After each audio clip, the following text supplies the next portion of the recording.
Üdv a világ szerencsejáték fővárosában. Ez a város brutálisan lekörözi Las Vegast. Az éves bevétel majdnem a 4-szerese annak, amit a sivatagi kaszinók összehoznak. Ez az egyetlen hely egész Kínában, ahol legálisan pörög a szerencsejáték. Itt nem kispályások játszanak. A zárt VIP termekben kínai milliárdosok ülnek, akik egyetlen baccarat-osztással egész vagyonokat kockáztatnak, és ők adják a makaói csillagászati bevételek jelentős részét. Ebben a videóban teljesen felfedezzük a várost, megnézzük a régi portugál részt, aztán pedig átbuszozunk a tengerből elhódított luxus negyedbe, Cotályra, és természetesen mi magunk is asztalhoz ülünk, hogy próbára tegyük a szerencsénket. Vajon sikerül megverni a házat, vagy elbukunk? Merci, fogd a pénzt és fuss!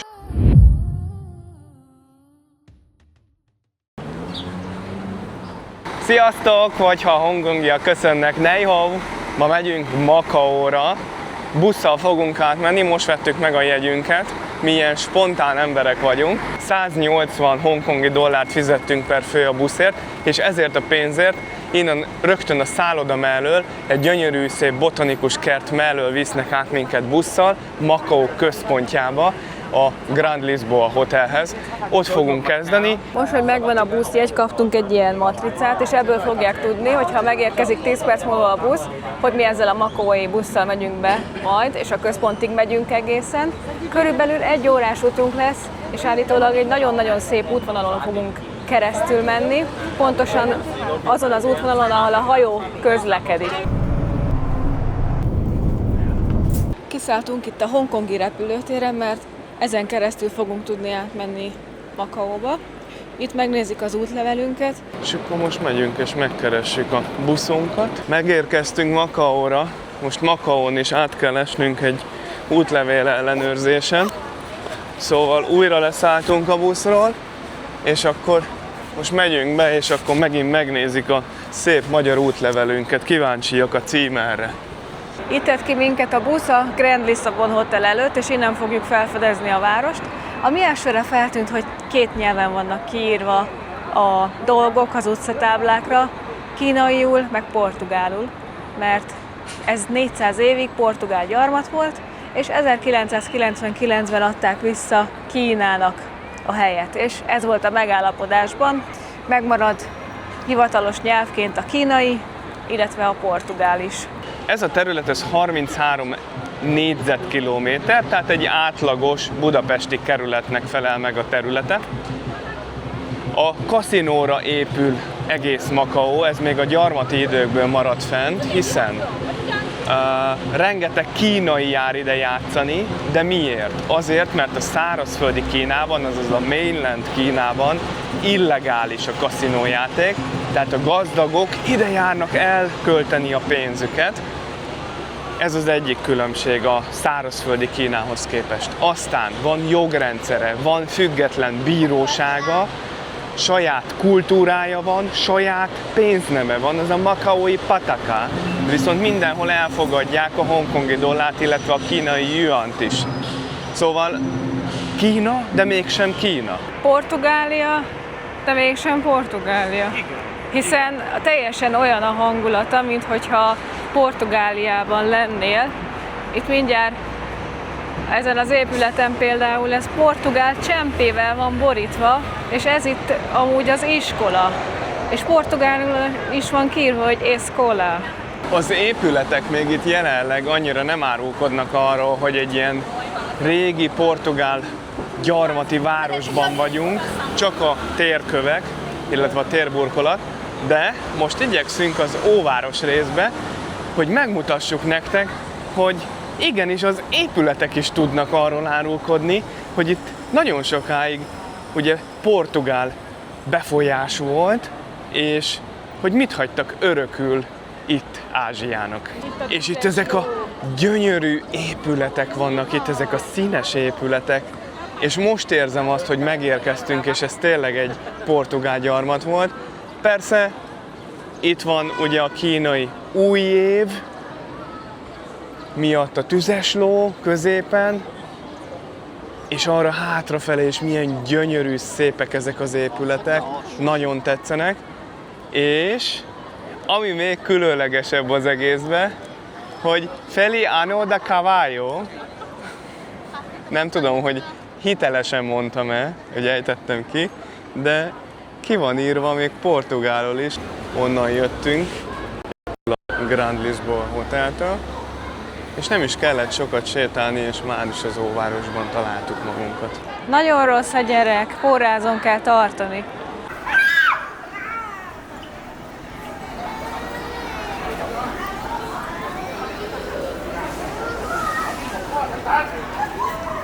És ide is értünk, itt a sétáló utcán, nem is kellett sokat mennünk, a Szent Domonkos templomhoz, amit 1587-ben Domonkos spanyol szerzetesek alapítottak. 400 éves múltja van ennek a templomnak, és 400 évvel ezelőtt Európában még vallásháborúk dúltak, amíg itt Kína partjainál már ennek a templomnak zúgott a harangja. Érdekes sárga színe van ennek a templomnak. Ez a portugál gyarmati templomoknak a jellegzetes színe volt, és itt a közelben működött egy pénznyomda is, szóval nem csak vallási helyszín volt, hanem gazdasági központ is volt itt, és úgy érezzük magunkat itt ezzel hullámos térkővel kirakott templomtéren, mint hogyha Lisszabonban lennénk, és 1822-ben itt hirdették ki a portugál alkotmányt is, szóval egy központja volt itt ennek az egész régiónak. It's very usual to be loved by someone true.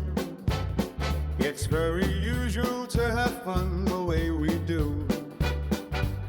And when I see you walking in the sun, it's very usual to see me smile. Life's worthwhile. És ezek a srácok is, akik itt jönnek, ők is a Portugália színeit viselik magukon. Ezt a templomot úgy hívják, hogy Szent József Szeminárium és templom. Innen indult el a kereszténység hódító útjára Kínába és Japánba, meg Ázsia többi részére. Mekkora kontraszt van az üzletek között, hogy egy üzletbe bemész, vannak kínai dolgok, és ezt a pastel de nátát is árulják. Szóval ez ilyen helyi különlegesség, ilyen sehol máshol nincs a világon. És milyen szerencsések vagyunk, hogy mi már jártunk Lisszabonban, láthattuk először, hogy az a város, illetve az az ország hogy néz ki, és megkóstolhattuk a pastel de belémet, ugye onnan ered ez az egész, és ez a kontraszt az, gyerekek, ami különlegessé teszi ezt a várost, ezt a régiót, nevezzük így régiónak, ezt a Makaót, hogy közben itt volt a kereszténység bölcsője, ugye Ázsiában, és itt van a buddhizmus is, itt vannak a füstölők, szóval két utcasarok választja el a misszionáriusok templomát, a katolikus keresztény templomot a buddhista templomtól, illetve szentélytől. Csomó helyen kóstolófalatokat osztogatnak, kis sütikéket, beállítják a szánk ízét, hogy mire odaérünk a legjobb pékséghez, amit a Merci kinézett, addigra megjöjjön az étvágyunk. Itt vannak bent a kis náták, nézd, hogy ezek a kis sütik ide vannak így összekészítve. Ez nem náta, ezek valami kis sütemények. De szépen itt vannak. Viszont mielőtt belevetjük magunkat a nátaevésbe, illetve a kávézásba, ide is értünk az egyik legkülönlegesebb épülethez, ami itt Makaóban található. Ezért is igyekszik ennyi ember ide, hogy megnézhesse ezt a különlegességet. Ez itt a Szent Pál katedrális, ami eredetileg az 1600-as évek elején épült, jezsuita misszionáriusok által. Akkoriban az Ázsia egyik legnagyobb katolikus temploma volt, és 1835-ben egy tűzvész elpusztította az egész épületet, és hát csak ez maradt meg, a lépcsősor és a homlokzat. És ez lett a városnak a látképe, a legfőbb látványossága. Nagy sorbaállások vannak a fotózkodáshoz. És itt a templomtér előtt pedig magasodnak ott a háttérben a felhőkarcolók. Itt bent lehet menni egy kört, és meg lehet ismerkedni a történetével ennek a templomnak. A kripta. Ez mit jelent? Nem szabad ezt csinálni, vagy mi? Nem szabad ezt csinálni ezek szerint. Nem tudom, mi ez. Lehet, hogy tapogatni nem szabad. Nem tudom miért így. Do not touch. Gondolom, azok a dolgok, amik megmaradtak a tűzvész után. Sokat mondó ez a hajó.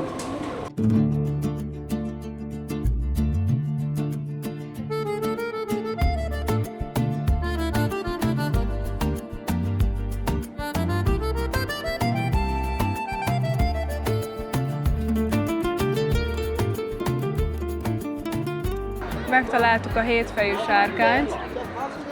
Ott van, ott, és annak is van egy jelentősége, mégpedig, hogy Szűz Mária rajta áll a sárkányon, és az európai szemmel a jelenések könyve, kínai szemmel pedig a sárkány a hatalmat meg az előtt jelenti.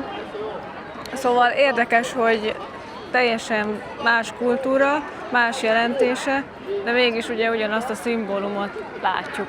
Ott a sárkányos faragvány ellenkező oldalán pedig látható egy vitorláshajó, ami azt hivatott jelképezni, hogy Portugália tengeri nagyhatalom volt, és kellett nekik egy főhadiszállás itt az ázsiai régióban, és úgy gondolták, hogy ez a Makao, ez nekik nagyon fog tetszeni, nagyon fog stimmelni, ahonnan indulhattak misszionáriusok, terjeszthették a kereszténységet, kereskedelmi központot hozhattak itt maguknak létre, ebből a kis halászfaluból, ami eredetileg ez volt, és akkor innen, ebből a zárt Kínába, az akkori zárt Kínába be tudtak törni, és akkor tudtak kereskedni fűszerrel, porcelánnal és selyemmel. És hogyha már itt voltunk ennél a templomromnál, akkor innen nem messze van egy kilátó, ahova most mi szeretnénk felmenni.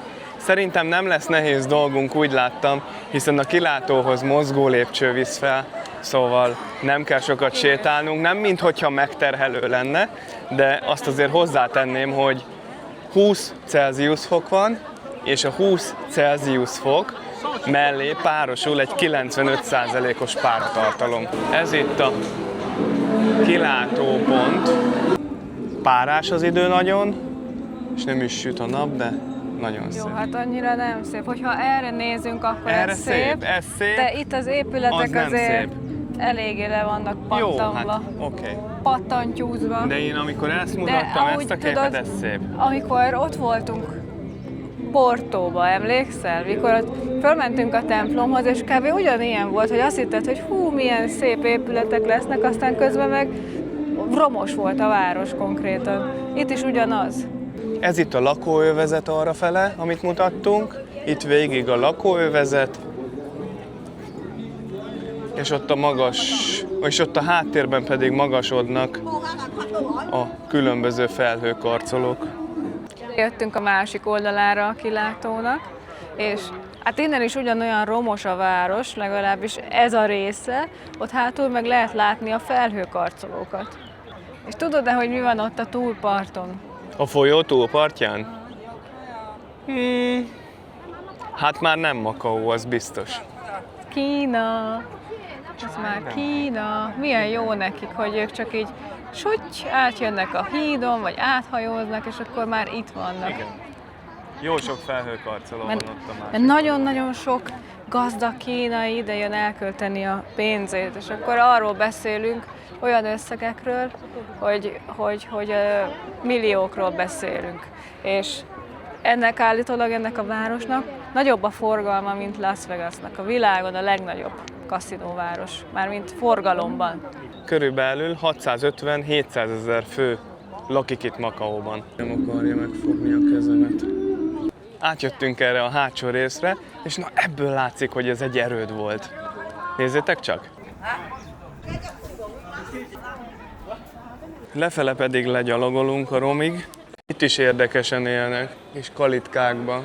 Szerintem ezek a lakások sem nagyobbak, mint Hongkongban. Ide értünk. Café Enata. Megmutatom, hogy néz ki. Jó meleg. Nyami. Nagyon jó. Ez is megmaradt. És illatra is. Hát kapni kávét, ezért láttunk egy ilyen boulangerit, oda visszamegyünk. Itt is van, íme. Elég jól néz ki ez a pékség. Bent nem lehet leülni, kint meg nem találunk padokat, úgyhogy hát akkor, mint itt mögöttünk a helyiek, elfogyasztjuk a kis kávét. Jó a kávé, nagyon finom. Megkérdezzük a miniszterasszonyt, hogy milyen a náta. Nem olyan jó. Nem jó? Nem. Olyan íze van, mint hogyha tojássárgát rákcsálnék egy kis cukorral. Helyesbítem a mercsit. Rántotta. Rántotta. Olyan, Konkrétan. mintha ebbe a Rántotta. Gyerekek, péküzébe, tészta, és ebbe tettek. cukros rántotta. Cukros, Ettetek aha. már cukros rántottát? Ez van.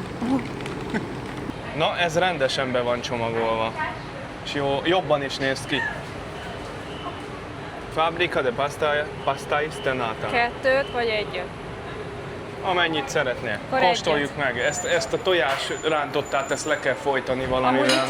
itt jobb illat is van. Itt fahéjas illat van, olyan, mint a pastel de belém. Ezt hiányoltam a fahéjat. Pastel de belém. És nézzétek csak, így csinálják hátul őket.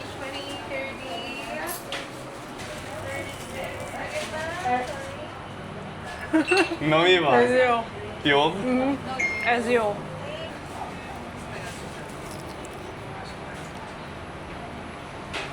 Finom. Nagyon jó. És ahogy itt sétálunk végig az utcán, figyelmesek lettünk erre a kis térre itt a lakóházak között. Ez is olyan kis mediterrán jellegű és olyan tipikus európai dolog, hogy van egy ilyen kis központi tér, ahova ki lehet ücsörögni, egy fával, padokkal. Ilyen mellékutakon sétálgatunk le a nevezetességhez, amit meg szeretnénk nézni, és ilyen helyszínekre bukkanunk. Itt is van a hajó, nézd! Portugál hajó. És megérkeztünk a térre, és a zöld ház is nagyon jól néz ki. Tele van fákkal, illetve ezekkel a portugál csempékkel van kirakva itt a tér, illetve térburkolókővel. Makao neve közvetlenül ebből a 15. századi szentélyből származik, amelyet a tengerészek védelmezőjének, Mazu istennőnek szenteltek. Amikor a portugál hajósok a 16. században először partra szálltak a félszigeten, megkérdezték a helyieket, hogy hol járnak. A halászok azt felelték, a Magau, vagyis Amaöble. Ezt a portugálok félreértették, saját nyelvükre formálták, így született meg a Makau elnevezés. A templom ma a világörökség része, nem csak a portugál gyarmatosítás kiinduló pontját jelzi, hanem a kínai kulturális örökség és a tengeri hajózás történetének egyik legfontosabb élő emlékhelye. Kínában létezik egy úgynevezett szellempénz, amit itt égetnek el, hogy annak, aki beledobja, annak szerencsét kérjenek, illetve hálát adjanak. Sétálunk már visszafele a szállodába, a Grand Lisboa Hotelhoz, és nézzétek meg, itt lesz egy piac, itt vannak kis, hát szerintem azok kis kacsák, szóval őnekik is hasonló az ízlésük.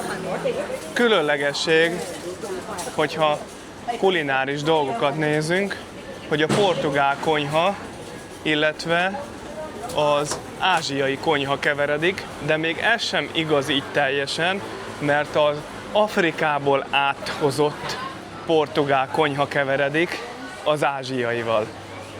És vannak különleges ilyen African chicken, tehát afrikai csirke, illetve különlegesebb ételeik, amiket remélem, hogy meg fogunk tudni kóstolni.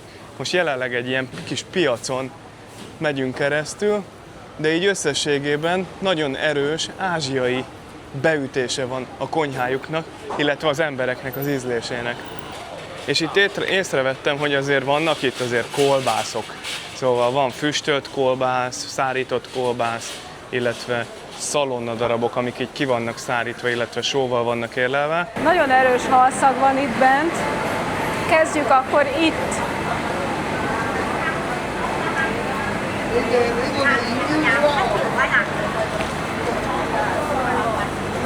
Itt van, itt pizzánkolnak.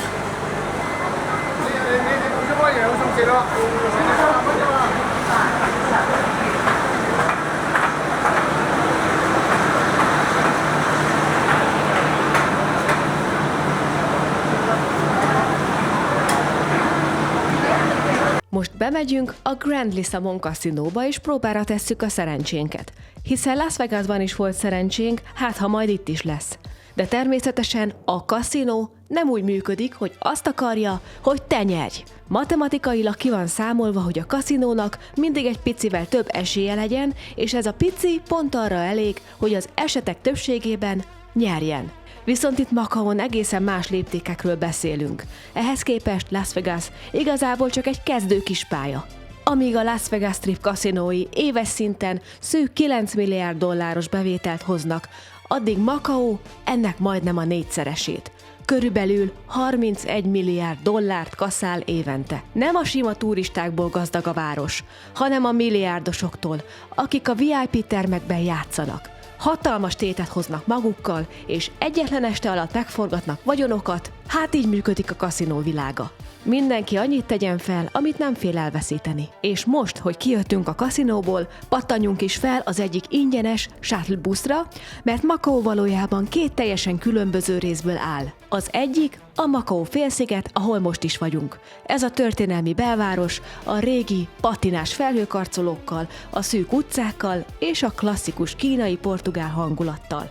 A busz viszont átvisz minket a másik részre, Cotályra. Na, az a tengerből elhódított vadhívúj luxusnegyed. Ott nincsenek régi utcák, csak a gigantikus modern kaszinópaloták és neonfényben úszó felhőkarcolók egymás hegyén hátán. Srácok, átjöttünk Cotai városrészbe, illetve a Cotai szigetre, itt Macaón. Hát láttunk sok mindent, meghökkentő épületeket, elhagyatott telkeket, elhagyatott házakat, és ez azért van, mert a tulajdonosok, a külföldi tulajdonosok, részvényesek már nagyon régóta nem itt élnek, és várják azt a legjobb pillanatot, hogy végre felmenjenek a telekárak, hogy jó beruházás lehessen rajta készíteni ezeken a telkeken, vagy lebontsák az épületet, és jó pénzt kapjon érte. És akkor most pedig menjünk be a Grand Lisboa Palace-ba, nézzük meg, hogy néz ki a hotellobbi. És itt rögtön van már a kaszinó, ugyanúgy ellenőrzés, ott vannak hát az ilyen fémdetektor kapuk, vagy én nem is tudom, hogy micsodák azok, és csak úgy lehet bemenni a kaszinóba, szóval sokkal kontrolláltabb, mint mondjuk Las Vegasban a kaszinó, illetve most ezt itt kívül meg tudjuk mutatni, hogy milyen rengeteg kamera van ott a mennyezeten, hogyha megnézitek. Az összes fekete pöttyös kamera, és ez egy hatalmas nagy tér, ahol játszanak. A hotel lobbyban van egy ilyen kis játszóháza gyerekeknek, és akkor ott a kis vonat jön. Akkora hatalmas ez az épület, hogy nézd meg, ilyen közlekedik. És a szállodán belül konkrétan egy bevásárlóközpont van. Nekem nagyon tetszik, hogy rengeteg zöld felület van itt, és nagyon szépen meg van csinálva az útszéle. Itt erre átvágunk. Ez most megint egy másik hotelnek a belseje. Nyilván, hogy mindegyik hotelben van egy kaszinó, akkor vannak üzletek, meg hát mindenféle szórakozási lehetőség, de olyan brutál épületeket láttunk, hogy fú, hát leesik az állunk.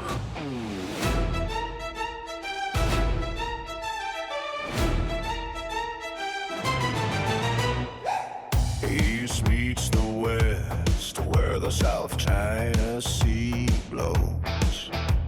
A city of neon and jade, where the rivers... Na mit szólsz, milyen volt? Jó volt. Megmutatjuk nektek innen is, hogy itt jöttünk így körbe. Kíváncsi vagyok, ez az MGM, ez milyen lehet belülről. És akkor szépen haladunk tovább, ott van a háttérben St. Regis, ez az épület, ez a hatalmas nagy torony, aztán a Venetian. Itt van az MGM oroszlán, a Metro Goldwyn Mayer oroszlánja. Körülbelül ugyanazok a hotelek meg kaszinók találhatók meg itt is, mint Vegasban. Itt a legfelkapottabb és legjobban kedvelt játék a baccarat, ezt nagyon szeretik így a kínaiak játszani. Ez pedig itt egy oroszlánt formáz meg, ahogy bejövünk. Hát modern. Mondjuk úgy, hogy modern. Így messziről kameraképen elég jól kivehető. Ott a másik oldalon is 2049-re asszociálnak, és nézzétek csak, itt is.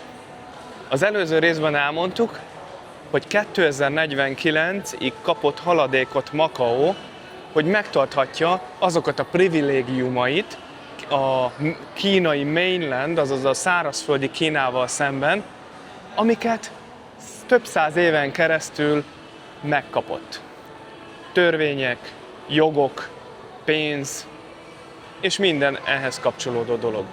Marha gyorsan felépült ez a rész, körülbelül 20 év alatt Vegasszal szemben, ami körülbelül 100 év alatt, szóval tényleg rohamosan fejlődött. A rendszer alapjait pedig egy hongkongi üzletember, Stanley Ho rakta le, aki 1962-től évtizedeken át monopóliuma volt a makaói szerencsejátékra.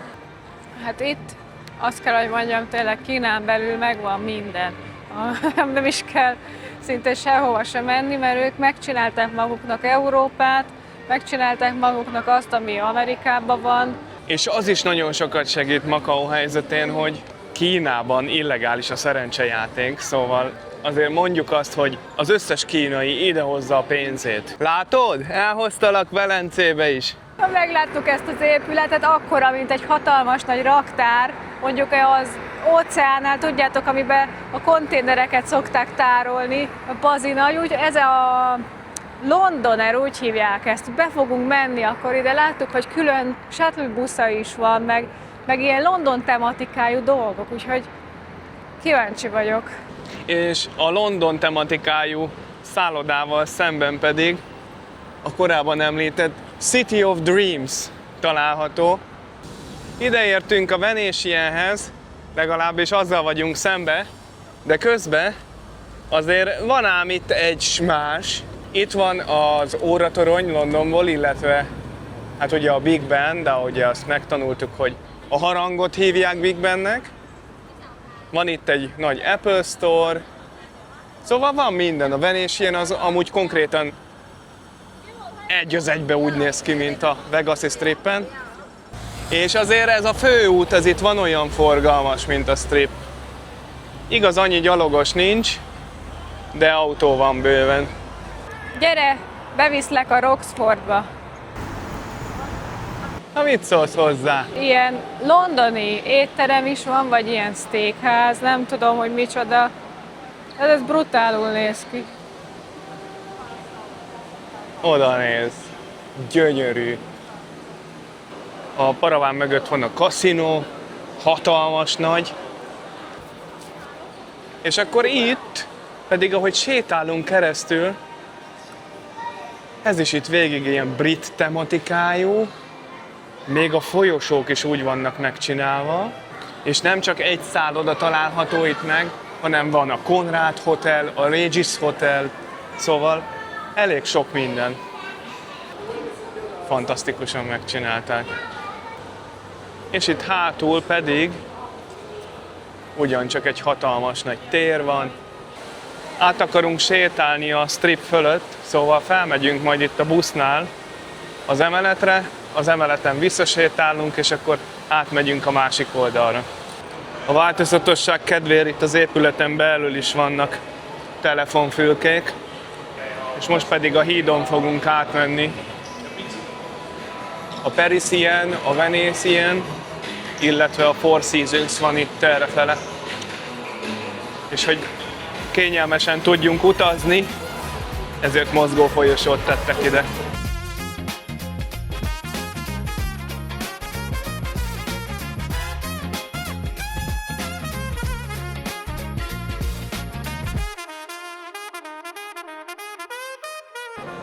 Miket kitalálnak, mi? Aha. Hát, van érzékük a reklámhoz, az biztos. Isten, ez a recepció. Azt a mindenit neki, olyan, mint a Versailles terem, a Versailles palotában. Nagyon jól néz ki. Mint egy Versailles kastély. Ugyanezt mondtam. Tényleg. Na, kijöttünk a kaszinóból, körülbelül másfél órát voltunk bent, és annyira megtetszett nekünk ez a Baccarat nevű játék, ami itt nagyon híres Makaóban, és imádnak vele játszani. Elkezdtünk játszani. Összesen 500 hongkongi dollárt szántunk erre az egész Makaó kaszinózásra, és elkezdtünk veszíteni. Veszítettünk, és egyszer csak a Merci mondta, hogy na most tegyél a játékosra. A játékosra tettünk, és megtripláztuk a feltett összeget, és aztán utána nyertünk még egyszer veszítettünk, és így a végösszeg az 500 hongkongi dollárból, na mit tippeltek? Igen, 750 hongkongi dollárral távozunk most innen, szóval még hozzányertük a felét annak az összegnek, amit eredetileg feltettünk, szóval nagyon jó a szájízünk, amivel innen távozunk. Szóval gyerünk, menjünk! De ha tovább játszottunk volna, akkor biztos, hogy veszítettük volna ezt a pénzt, úgyhogy tudni kell az embernek időbe kiszállni. Mi ezzel elégedettek voltunk, úgy számoljuk, hogy mondjuk 2 vacsorának ez az ára, és... Már a nyeremény. A nyeremény, igen, a nyeremény, nyilván, bocsánat. És a pénzt, amit rátettünk, azt nem veszítettük el, szóval Nem. tök király. És hát meg ugye kell mindenkinek egy ilyen, mint a Merci, akinek jókor van jó megérzése, Nem. és rá kell akkor tenni, és akkor hű. Amúgy az volt az utolsó tippünk, szóval akkor úgy voltunk már, hogy jó, akkor ez az utolsó, és megyünk. És most lépünk be ide a Venationbe. Állítólag ez a legszebb. És a kaszinója is ennek a legelőkelőbb. Bár nekem a Parisien is tetszett. És srácok, ugyanaz az érzés van, mint a Venetian Las Vegasban, ugyanúgy megvannak itt a kis rondellák, a kis erkélyek, az ég meg van festve, és én szerintem ugyanúgy lehet itt is gondolázni. És hát egy picit tovább jöttünk, itt vannak a gondolák, meg a víz, amit hiányoltunk. Az is működik ott hátul, de lehet, hogy kitisztítás volt, vagy valami. Milyen jó hangulata van. Annak, aki nem járt Velencébe, annak biztos, hogy egy élmény. Nekünk ez egy mű valami, de mondom, hát miért ne, hogyha lehet. Errefele van a hotelnek a főlobbija, most azon keresztül megyünk még, és akkor az utunk kifele visz már. Megérkeztünk a hajóállomásra. Hát ez is hatalmas nagy épület, nem csak egy kis bodega, ahova odamész, és megveszed a jegyet, aztán hello, itt se vagy. Itt is nyilván először el kell menni, át kell esni az ellenőrzésen, utána meg kell venni a jegyet, meg kell találni a hajót, hogy honnan indul, meg nekünk a megfelelőt, ami átvisz minket a centrál oldalra, és akkor onnan fogunk tudni majd hazamenni. Itt fönt kell megvennünk a jegyet, ott meg van az ellenőrzés majd. Hát egy olyan 20 percet szerintem számolni kell, hogyha ideértek. Annyi elmegy vele. Megvettük gyorsan a jegyet is az utolsó hajóra. Ez valamivel drágább, mint napközben vagy hétvégén, hogyha mennénk. Napközbeni ez a high speed, tehát a gyors hajó, az olyan 175 hongkongi dollárba kerül egy főre, hogyha hétvége, akkor 195 hongkongi dollár, és hogyha éjszaka, mint például mi megyünk vissza, vagy jönnénk ide, akkor az 220 hongkongi dollárba kerül. Egy picit drágább, de igazából minket ez most nem érdekel. Mondjuk úgy, hogy megnyertük az árát. Itt a hajónk. Remélem nem lesz rosszul lét. 33 P és Q, mindenkinek megvan a helye. Olyan, mint egy vonat. Itt ülünk mi. Van egy jó hírem, hogy ablak mellett ülsz, az az egyik, a másik meg van hányos zacskó. Aki kommentel, most nyerhet egy svájci bicskát. Figyeljétek az értesítéseket, mert pontosan 7 napon belül válaszolunk a szerencsés kommentjére azzal, hogy megnyerte. Ráadásul a jövőben is lesznek még ilyen rejtett játékok a videókban, úgyhogy mindenképpen iratkozzatok fel, mert kizárólag a feliratkozott kommentelők közül sorsolunk. Szóval lájkoljatok, iratkozzatok fel, és írjatok nekünk. Találkozunk a legközelebbi részben. Sziasztok!